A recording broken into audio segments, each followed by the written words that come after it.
Hey everybody, in today's video we're going to be taking a look at the 70-200 f4 and we're going to be comparing that directly against the Z-mount 24-200.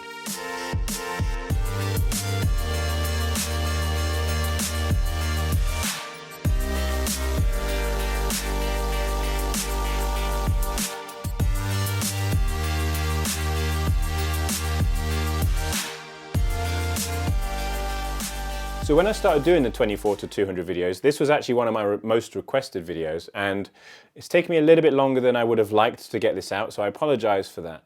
But I was struggling with the 70-200 and its focus breathing. It kind of just caught me off guard, and I was a little bit unsure about what's going to be the best way to show this lens to you and compare the two lenses side by side. The reason for that is because the 70-200, when you're at its closest focusing distance, the focus breathing actually gives you a narrower field of view. So it almost looks like you have a longer focal length. When you're at its infinity, or if you're focusing on something that's further away from you, it actually gives you a wider field of view and makes it look like you're using actually a shorter focal length. So it's a little bit back to front because a lot of other lenses, they breathe the other way. So when you're comparing two lenses side by side, this lens at 70 compared to the 24-200 at 70, there's quite a bit of difference in their field of view, even though they're both at 70 millimeters in their focal length. So I was thinking to myself, what's the best way I'm going to be able to show these lenses side by side? What are people going to be happy with? Do they want me to move the camera further back so that both frames look the same? Do they want me to kind of compensate for the difference in the field of view caused by the breathing of this lens? And I just kept asking myself those questions. The way that I've decided is I'm going to leave the camera where it is, and we're just going to change the lenses, we're going to change the focal length, and basically you are going to see what those lenses look like side by side without any adjustment to the placement of the camera. So yes, for the vast majority of these shots, the 70-200 will look like it's more zoomed in, but the focal lengths are the same. It's because it's field of view caused by focus breathing. So just keep that in mind when comparing them side by side. I kind of put that in my thoughts, but hopefully it gives you an idea of why I kind of struggled to get this video out a little bit faster than I would have liked. Just before we go take a look at these shots as well, the eagle-eyed of you might have realized that this is a 70-200 2.8. The vast majority of my next collection of videos are going to be 70-200 2.8 plus the teleconverters. I've currently got the 1.4 times teleconverter on there at the moment. I've also got the 2 times teleconverter. So the vast majority of my new videos are going to be 70-200 2.8 plus the teleconverters. I've got a couple of things planned, and also the traditional kind of comparisons against the F-mount 70-200 and things like that. So obviously we are going to take a look at the images of these two lenses, but a little bit of a sneak peek here really. It's not going to come down to picture quality, to be honest. It's actually going to come down to things like size and weight. It's going to come down to what focal length is going to be more useful to you. Do you prefer that whole 24-200 range? Do you prefer the f4 aperture rather than being an f6.3? Because the actual picture quality when they're at the same aperture side by side is very similar. So I think it's actually going to come down to the other things around these lenses. So as with all my videos, I'm just going to show you the lenses side by side the best that I can, and I just want you guys to make your own opinions. So if there's anything that you disagree with, then that's fine. If there's anything that you do agree with, that's great too. But just look at the examples that I show you, make your own minds up. And hey, if you want to compare it to other tests, then that's perfectly fine. Let's go take a look at these shots side by side and see what differences we can see.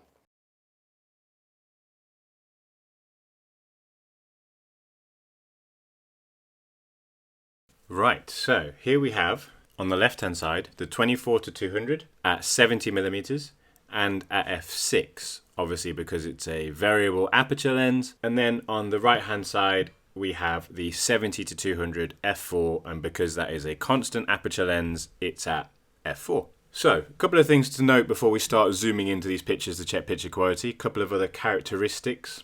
Obviously, as I mentioned, I struggled getting this video together because I couldn't decide how to best show these lenses against each other. And you can quite clearly see why. And the field of view caused by the 70-200's focus breathing means that the 70-200 at 70 millimeters has a completely different field of view. And you can see how much tighter that shot is. both of these pictures were taken on the same camera, shot from the same distance to the subject. Nothing's moved. It's just this is what 70mm would look like on the 70-200 when you're shooting at this particular distance. One of the other things we can see is how much vignetting there is on both of these lenses. So you'd kind of expect this result because the 24-200 is obviously at f6. It's not technically wide open at its widest f4.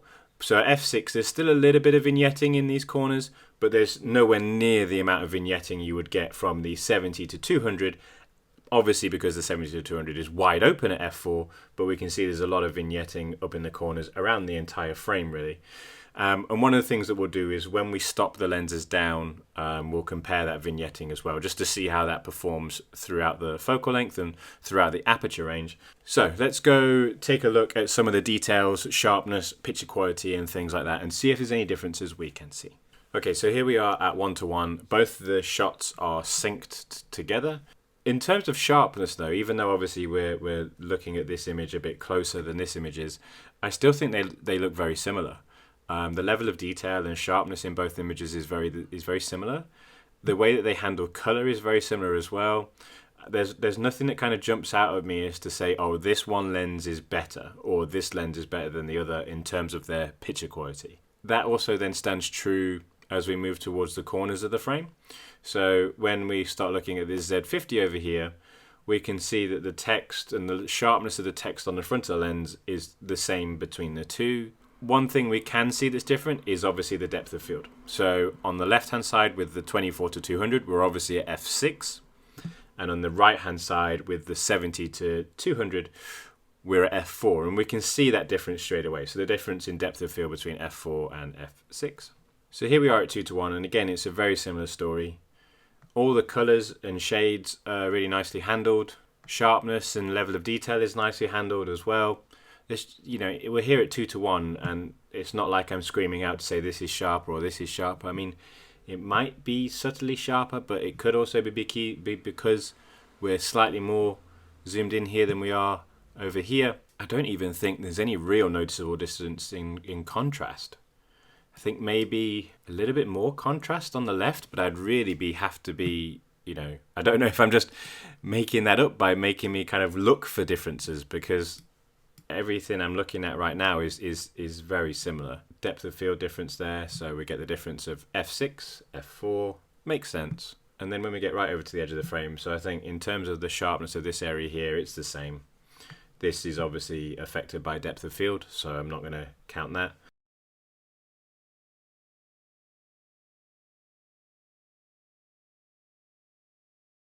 Okay, so 24-200 on the left and 70-200 on the right. Both lenses are now still at 70mm, but they're both stopped down to 6.3. So we're going to compare the same aperture side by side. And as we can see, the vignetting has changed slightly on the 70-200. Still a little bit there, but it has improved. So let's go take a look at sharpness, detail, see if we can see any differences. So here we are at 1:1, and the story is very similar to what it was before. The level of sharpness and detail between the two lenses at 1:1 is negligible. There's basically no difference, especially at the center of the frame. As we move around to, say, the edges of the frame, maybe a little bit sharper here. We'd have to look at that 2:1, but I don't know. I think they're very similar. So what we'll do is we'll take a look at 2:1 and see if we can see any differences at 2:1. So here we are at 2:1, and there's just no difference at all really that I can notice or see or even tell you guys about. Everything's the same. It's just that overriding field of view difference. Yeah, I feel like these are very similar in terms of sharpness. Maybe a little bit sharper here, but that's just because we're viewing it from a different angle.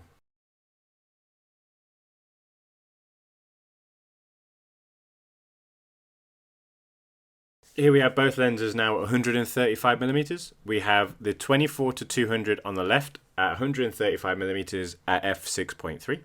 And then we have the 70-200 f4 on the right hand side at 135mm and wide open at f4. So we can compare them both at 135mm. Obviously again, because the 70-200 is wide open at f4, a bit more vignetting has come back in, whereas the 24-200 doesn't really have all that much. There's a little bit but nothing that you couldn't correct. In fact, nothing you couldn't correct in both of the shots really, but just so that you're aware of the level of vignetting. Slightly different tint, I think, to the background here. I'm not sure why that is. Both are at the same white balance. The lights haven't changed, so it might just be a characteristic of the lens at 135mm. But let's go and take a look at detail, sharpness, see if there's any differences there. So here we are at 1:1, and again, they're very similar. I do feel like at 135mm, the 24-200 is a little bit sharper. I do feel like we'll be able to really look at that when we look at 2:1, but even at 1:1 here, just some of the details here in the color checker just don't seem as sharp as they do on the 24-200. Maybe that, you know, that 24-200 is just doing better in its range because it covers such a big range of zoom than the 70-200 is, because at 70mm both of them were the same really. Yeah, I just feel like this is just a little bit sharper than this area here, but you know, again, you know, if you're thinking about real world situations, is this really going to be a difference you're going to notice? Probably not. I think at the edges of the frame, both are equally as sharp at the edges. It's tough to tell at 1:1. So let's take a look at 2:1, see if we can see any differences there. So here we are at 2:1, and yeah, obviously there's a difference in field of view, and we're a little bit more zoomed in over here, but this is definitely sharper than this is at the moment. Definitely sharper here as well, and you can see the 70-200, because it's wide open, starting to do a little bit of purple fringing. We are starting to get fringing, maybe a little bit of green fringing here, but it's nowhere near as noticeable as the purple fringing is on the 70-200. And all these colours here just look a lot softer down here as well. I think towards the edges starts to even out between the two, maybe a little bit sharper here, but no, I mean, it's really hard to tell.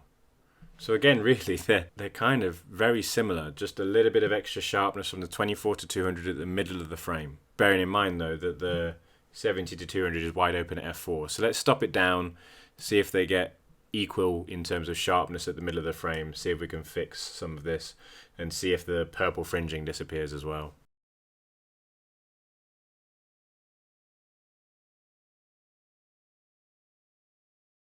Okay, so we have the 24-200 on that left hand side, again 135mm and at f6.3. And then on the right hand side we have the 70-200 f4 at 135mm and now stopped down to f6.3. So let's see if stopping down that 70-200 has improved it in any way, and let's see what's done in terms of changes to the pictures.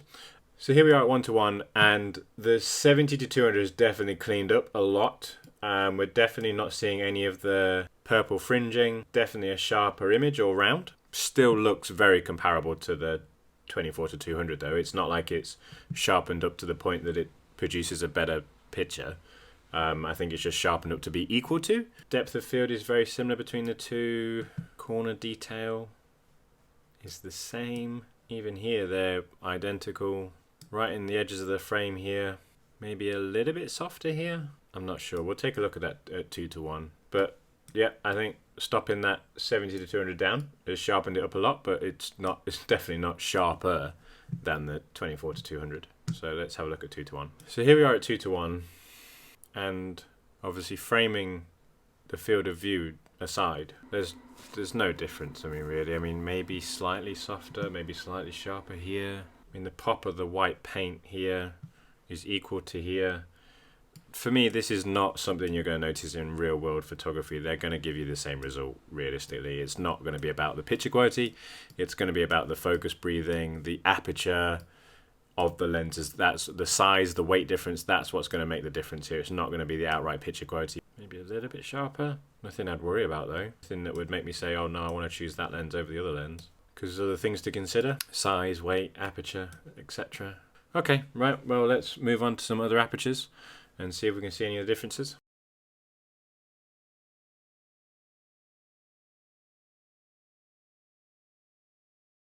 Just wanted to quickly jump in here. I wasn't really going to cover the f8 shot because they looked the same as they did at 6.3, but I thought it was maybe worth mentioning that at 2:1 we've got the 24-200 on the left and the 70-200 on the right, both at f8, both at 135mm, and I think the 24-200 looks a little bit sharper, at f8 because it's been stopped down.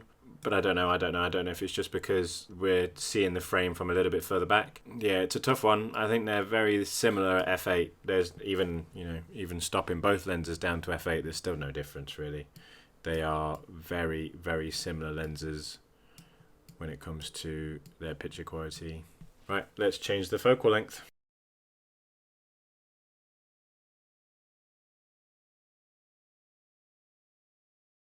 Okay, so now we have the 24 to 200 at 200 millimeters at f6.3 on the left hand side, and we have the 24 to 70 f4 at 200 millimeters at f4 on the right hand side. So now we're obviously at the maximum zoom of both lenses, and you'll still see that we still have a field of view difference. So here we are at 1:1, and straight off the bat there's no real major differences, I don't think, obviously, other than like there has been throughout this entire video.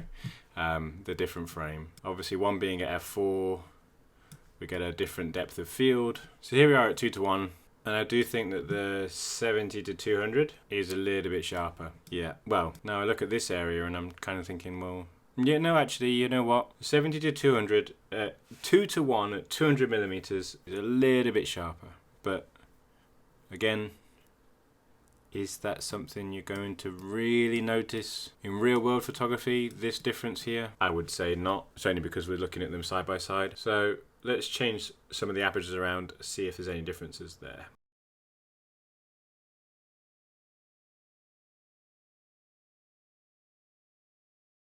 Okay, so here we are now, both lenses at 200 millimeters and both lenses at f6.3. I'm not expecting there to be any difference on the 24 to 200, obviously. 24 to 200 on the left and 70 to 200 on the right, in case you'd forgotten. But what we might see is some difference in the 70 to 200, because obviously that's stopped down now from the f4. So let's go take a look. I'm jumping straight in here at 2:1 because the results are very similar to what we had last time, but because the 70 to 200 was already the one that was slightly sharper, it does look like it's sharpened up a little bit going down to f6.3, but not a massive amount. Still not quite like night and day, but I do feel like the 70 to 200 is just that little bit sharper, just a little bit more detail, just a little bit more sharpness. So at 200 millimeters, looks like it goes to the 70 to 200.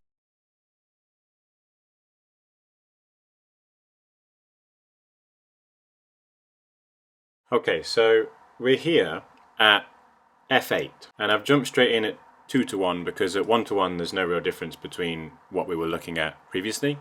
So I just wanted to show you what it's going to be like at f8, especially if you guys are interested in landscape photography. And again, I think it's a very similar case to what we were looking at with f6.3. I think the 70 to 200 is ever so slightly sharper. Now, I don't feel like it's going to be a massively noticeable difference in the real world. I think the 24 to 200 is just a little bit softer, but yeah, it's not, making me feel like I don't want to use the 24 to 200. I don't think the difference is that big enough. So I think you could actually say that the 24 to 200 obviously gives you a better range and very similar picture quality at 200mm. Granted, the 70 to 200 f4 at f8 is a little bit sharper. Is it enough to justify the lack of convenience and the size and weight? Obviously only you can make your mind up about that. Even when we look around the frame, I just feel like they're very similar. There's not like a standout feature. There's nothing that's standing out to me to say, yes, this is the lens that I want to use. They're both going to equally give me a very similar result. So even at f8, at 2:1, at 200 millimeters, they're both very, very similar across the frame.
Right, well, I hope you found this video useful. I hope that I've portrayed each lens in the best way possible. As I mentioned, it took me ages to decide how I wanted to do this video, so I apologize it's taken a little bit longer than it should have, but it's here now. I hope you guys find it useful, and I hope it gives you some insight into the differences between the 70 to 200 f4 and the 24 to 200.